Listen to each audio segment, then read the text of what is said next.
Mars. At the moment it's the holy grail of space travel and somewhere where everyone wants to go, but how might we get there? Why do we want to get there anyway?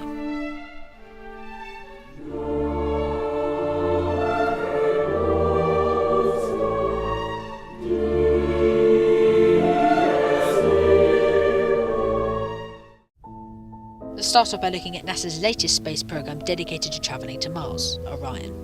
This massive feat of engineering started in 2011 when they began building the prototype rocket and later launched it into 2014 to test all the engines, electronics, etc. There are some images on screen of the testing of some of the engines that took the prototype into space. These engines may seem massive now, but they're going to be at least 2 times bigger in the finished rocket that will be launched in 2023. In fact, it will be the largest liquid-fueled rocket in history.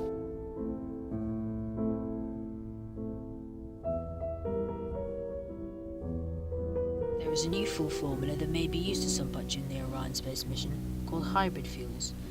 These work by feeding an oxidizer into a combustion chamber from a tank. The fuel is then ignited and burned in the presence of the oxidizer, where it vaporizes and burns along the length of fuel grain. The oxidizer is used in the image above is nitrous oxide, which is the oxidizer nearly always use, and the fuel is the common formula for any alkylanes, which are saturated hydrocarbons.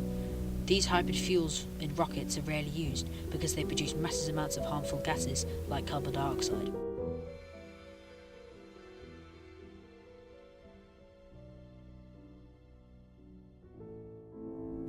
I'm not actually sure at the moment how NASA are planning to get this massive rocket to Mars, but the most obvious way would be to build the rocket in space, individually sending the parts up and assembling them in orbit.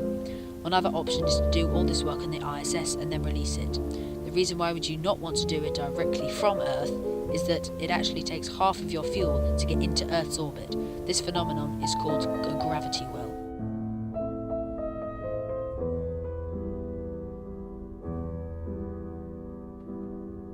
Lastly, why would anyone want to go to a red planet deep in space with no water, plants or animals that's 225 million kilometers away from us? Well, one reason is to discover what happened to Mars's atmosphere and surface. According to NASA, Mars used to have a lot of water on it, and the planet used to be warmer. But where did all the water go? Well, no one really knows at the moment, but one satellite called MAVEN found that there was a lot of hydrogen, oxygen and CO2 near the planet. The oxygen and CO2 were quite close to the planet, but the lightest gas, hydrogen, is very widely spread. Therefore, this is a very good evidence that there was once water on the planet. If you enjoyed the video, feel free to like or subscribe to Brainwavers for more videos like this, and if you have any questions or ideas for videos, then leave them in the comments. Thanks for watching.